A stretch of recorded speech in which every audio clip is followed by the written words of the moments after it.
રાજકોટ જિલ્લાના ધોરાજી પંથકમાં અષાઢી બીજ પહેલા સારા વરસાદ થયા બાદ ખેડૂતોએ પોતાના ખેતરમાં અલગ અલગ પ્રકારનું વાવેતર કરવામાં આવી રહ્યું છે। થોડોક મોડો પણ વરસાદ પડવાથી જગતના તાતને આશા બંધાય।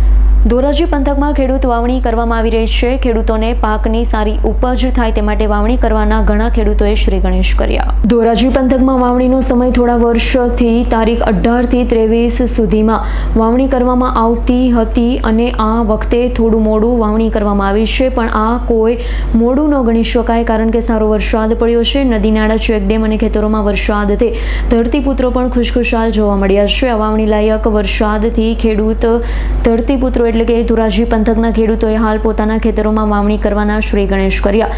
મુખ્યત્વે મગફળી, કપાસ, સોયાબીન, તુવેર જેવા અનેક વાવેતર ધોરાજી પંથકમાં વાવેતર કરવામાં આવે છે। ગ્લોબલ વોર્મિંગ અને અલ્નીનોની કોઈ વ્યાખ્યા નથી, વાતાવરણ બગડ્યું છે, આ વાત સાચી છે, પણ ધોરાજી પંથકમાં ઘણા વિસ્તારોમાં ભગવાનની દયા અને હાલ સારો વરસાદ પડ્યો છે। ધોરાજી પંથકમાં ઘણા ખેડૂતોએ હાલ વાવણી કરી રહ્યા છે। હવે વરસાદ પડે કે ન પડે તો કુદરત પર નિર્ભર છે। હાલ સુરેન્દ્રનગર જિલ્લા, જામનગર જિલ્લા, દ્વારકા જિલ્લા કે તાલુકાના વિસ્તારમાં વરસાદ નથી પડી રહ્યો, ત્યારે ભગવાનને પ્રાર્થના કરી કે આવા વિસ્તારોમાં ભગવાનની દયા કૃપા કરે અને સારો અને યોગ્ય વરસાદ પડે। હાલ ધોરાજી પંથકમાં સારો વરસાદ પડ્યો હતો, તેથી ખેડૂતોએ વાવણી કરવામાં આવી રહી છે। હાલ તો ખેડૂતોએ વાવણી લાયક વરસાદ પડતા વાવણી કરી નાખી છે। હવે કુદરત પર નિર્ભર છે, સમયસર વરસાદ વરસે તેથી ખેડૂતોને પોતાની મહેનત મુજબનું વળતર મળી શકે।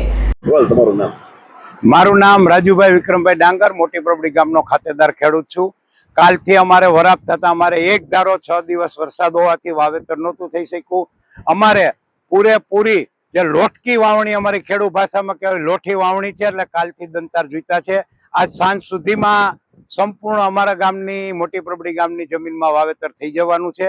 અને જે કાંઈ સરકારશ્રી એની રીતે ચિંતા કરતી હતી કે અલ્નીનો આવે છે, ગરમ પવન આવે છે, પણ અમારે કુદરતની મહેર હોય કે જે અમારે 5-7 દિવસ વાવણી મોડી થઈ છે એ એક હકીકત છે। પણ છેલ્લા 20-25 વર્ષથી હું રેગ્યુલર ખેતી કરું છું, અમારે ક્યારેય નબળું વર્ષ થયું નથી। વર્ષો સુધી આ વિસ્તારમાં અમારે અષાઢી બીજની જ વાવણી થતી, એની આજુબાજુ જ અમારે વાવણી થતી, હજી કોઈ જાતનું મોડું નથી થયું। અને અમારા વિસ્તારમાં તો હજી કાંઈ 20-25 દી હજી વરસાદ ન થાય તો અમારે કાંઈ વાંધો આવે એવું નથી। અને કુદરતને પ્રાર્થના કરું કે જે વિસ્તાર ધ્રોલ, જામનગર ને જે સુરેન્દ્રનગર જિલ્લામાં, દ્વારકા જિલ્લામાં વરસાદ નથી, ત્યાં પ્રભુ એની મહેર વરસાવે અને ખેડૂતોને કાંઈક આશા જાગે એવી આપણે કુદરતને તમારા માધ્યમથી હું પણ પ્રાર્થના કરવા માંગુ છું।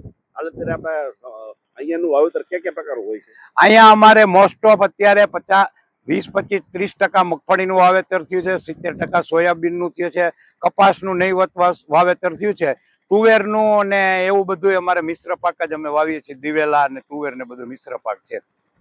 તમારું નામ? મારું નામ વિનુભાઈ ભીખાભાઈ તોરણિયા। વિનુભાઈ, આજે તમે વાવેતર કરેલું છે, કયા પાકનું વાવેતર છે ને શું પરિસ્થિતિ છે વરસાદમાં? સોયાબીન, કપાનું વાવેતર કરી છે। સોયાબીન, કપા, તુડાર અને માંડવીનું વાવેતર થાય। અત્યારે વરસાદ આવ્યો છે, કેવી પરિસ્થિતિ છે?